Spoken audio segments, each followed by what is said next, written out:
Niatnya jelas, saudara. Jadi dalam keadaan begitu, saudara, saya melihat bahawa sekarang ni, macam saya katakan, Datuk Seri Anwar Ibrahim sudah pun berada di gelanggang. Semalam bila beliau membicarakan tentang rancangan Malaysia ke-12, yang hairan saya tu, kenapa menteri-menteri tak ada? Kenapa timbalan-timbalan menteri tak ada dalam Dewan? Kenapa mereka tak mau dengar? Sepatutnya mendengar. Ini berbeza zaman dulu. Waktu saya ingat tu zaman Tun Hussein On, zaman Tun Dr. Mahathir jadi Perdana Menteri, zaman Pak Allah. Jadi bila Ketua Pembangkang berucap, semada waktu tu lagi teruk Ketua Pembangkangnya Lim Kit Siang. Ada kalanya Kapal Singh. Saya ingat lagi peristiwa macam mana Kapal Singh bertelagah dengan Sami Belu sampai panjat meja. Ini kejadiannya dulu. Artinya mereka tunggu. Tapi kita ahli-ahli parlimen, kita backbencher, kita lebih banyak bersidai sana sini, sakokok keluar. Lah ini bukan satu benda main-main. Ini keadaannya amat mengecewakan. Sebab itu yang saya katakan sekarang ni, kalaulah kita nak diibaratkan macam sekarang ni permainan bola sepak misalnya, Datuk Seri Anwar Ibrahim sekarang ni, kalaulah dia tu seperti Ronaldo, dia sekarang sebenarnya dia sedang mengawal bola, bukan di tangan orang lain, bukan di kaki pemain lain. Dia tunggu masa nak skor gol saja. Saya dah bercakap berhati-hati. Sebab tu saya bagi tahu, mampukah Yang Mohd Datuk Seri Ismail Sabri untuk menghadapi apabila Datuk Seri Anwar Ibrahim menyerang? Mampukah dia mempertahankan? Dan bagi saya pula, teman-temannya yang sealiran dengannya dalam kumpulan pembangkang, mereka terus memberi bola tanggung. Saya dah lihat perbahasan semalam. Mereka memberi bola tanggung dengan soalan-soalan yang sepatutnya begitu. Kita pula, ahli-ahli parlimen kita ni hilang. Jadi tak dapat sepatutnya diganggu lah. Tak berani. Jadi dalam keadaan begini, saya katakan bahawa mereka sedang dalam keadaan ketakutan. Kalau inilah diambil kira, maka dah awal-awal ini dah kalah. Perdana Menteri pun tak dengar. Betul dengar melalui siaran maya TV, masing-masing duduk dekat bilik. Tapi itu bukan cara dia. Di negara luar, saudara, sama ada di Amerika ke, di England ke, di Jerman ke, di negara-negara luar, apabila Ketua Pembangkang berucap, semua ahli-ahli parlimen, dia pihak kerajaan mendengar dan mencatat segala isu-isunya. Sebab itu sekarang ini saya melihat yang mampu betul-betul untuk memerangkap Datuk Seri Anwar Ibrahim, Datuk Seri Najib je. Saya ingat lagi peristiwa apabila Datuk Seri Anwar Ibrahim pernah, waktu Datuk Seri Najib mengutarakan slogan Satu Malaysia.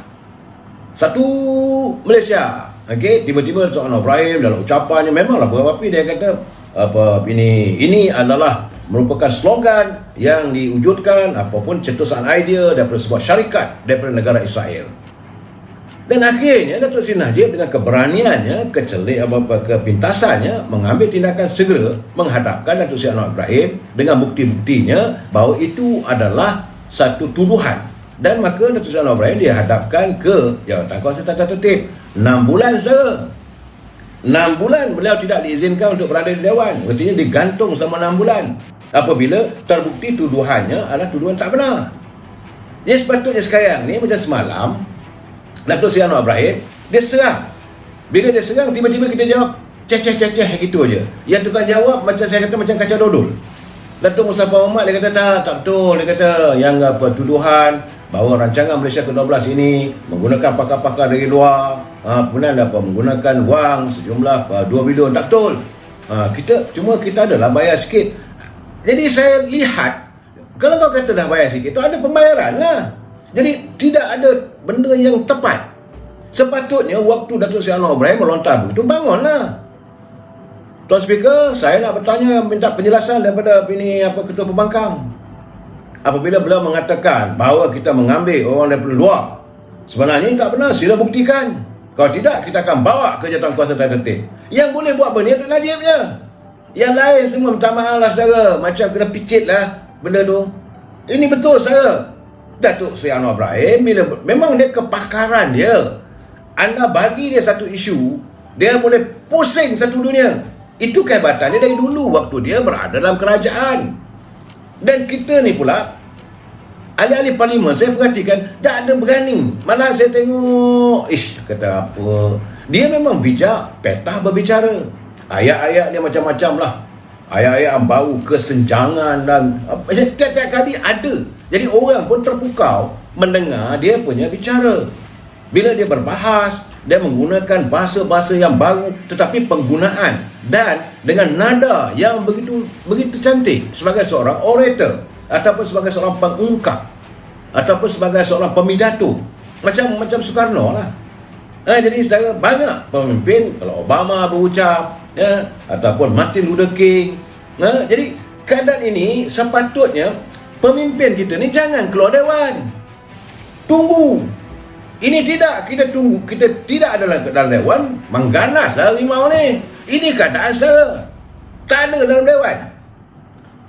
Barisan menteri pun ada 4-5 orang aja. Sepatut tiap-tiap kali tunggu apa dia kata? Apa dia cakap? Sebab saya melihat backbencher peranan sebab itu tiap-tiap persidangan parlimen dia ada kumpulan satu ketua whip. Kalau sebuah kerajaan dia ada ketua whip. Ketua whip ini dia akan menentukan siapa nak bercakap.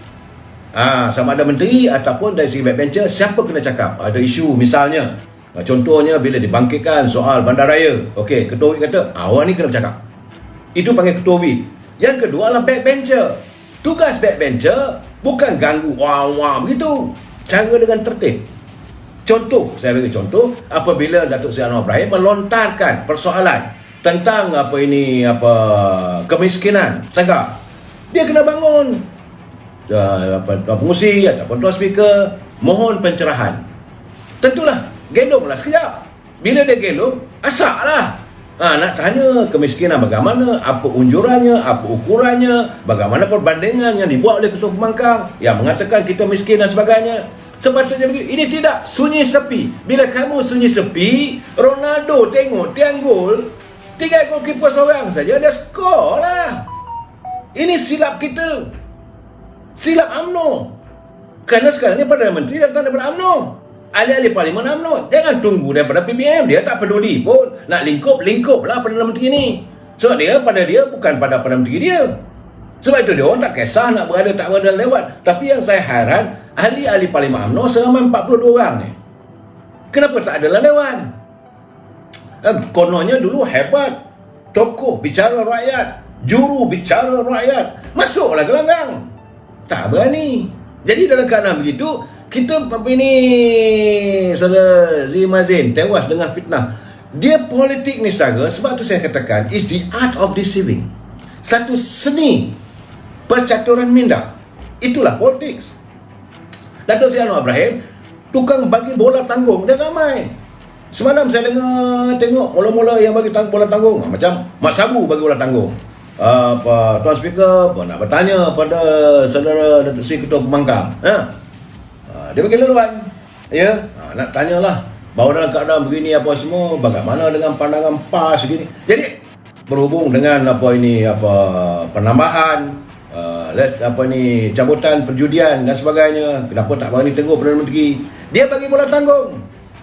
Anwar Ibrahim dapat modal gitu. Ya, saya setuju dengan apa yang dilontarkan oleh kawasan Mak Sabu. Dia tak disebut nama kan, kawasan dia. Dia yang diwakili.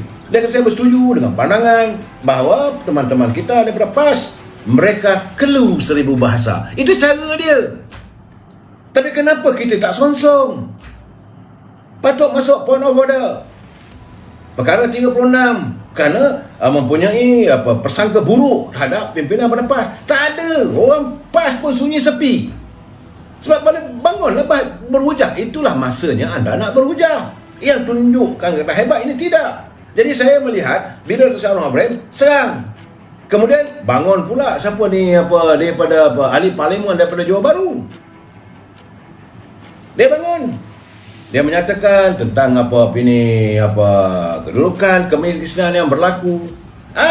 Jawabnya modal ampuh. Malahan Dr. Mazli dia bangun. Ya Muhammad dan speaker, saya nak bertanya pada Ketua Pembangkang. Apakah beliau bersetuju dengan saya dalam kita merancang untuk rancangan Malaysia ke-12 ini, bagaimana dengan anak-anak muda? Sebab dia nak menggamet hati anak muda. Bagaimana dengan pendidikan Tibet? Saya kata bila dia bagi saja bola Tibet, memang kena goreng habis lah.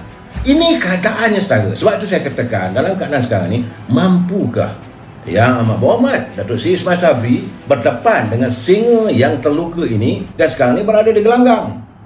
Kalau pimpinan yang ada, orang keliling dia tak berani untuk menghalang dan tidak pula memberi belah tanggung.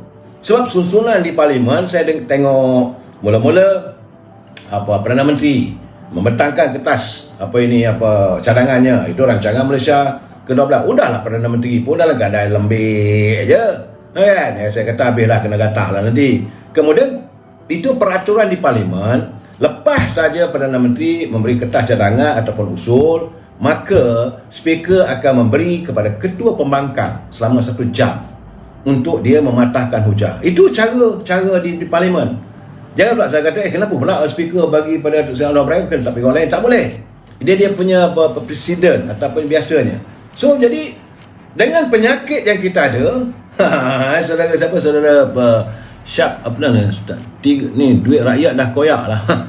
Dengan penyakit yang kita ada, dengan rakyat yang susah sekarang ni, okey, kemudian kita mengutarakan pula cadangan-cadangan yang saya rasa cadangan yang merepek. Bagi saya merepek lah apabila Yang Amat Berhormat Perdana Menteri. Sebab saya yakin itu bukan merupakan buah tangan daripada Datuk Seri Ismail Sabri. Ini merupakan adalah lanjutan daripada kepimpinan terdahulu. Rancangan Malaysia ke-12 ini telah dibincangkan, diadakan setahun 2 tahun yang dulu. Kalau benar apa yang dikatakan oleh Datuk Seri Anwar Ibrahim, melibatkan juga pemikir-pemikir dari luar negara, tentulah keadaan jadi bertambah rojak. Ini keadaan setara. Jadi bila keadaan begitu dilontarkan oleh Datuk Seri Sabri, yang saya nampak bila cara dia memberi ucapan tu, tak ada macam Perdana Menteri yang terdahulu. Mereka digest, mereka memahami dan mengetahui apa isu, apa intipati yang nak dilontarkan.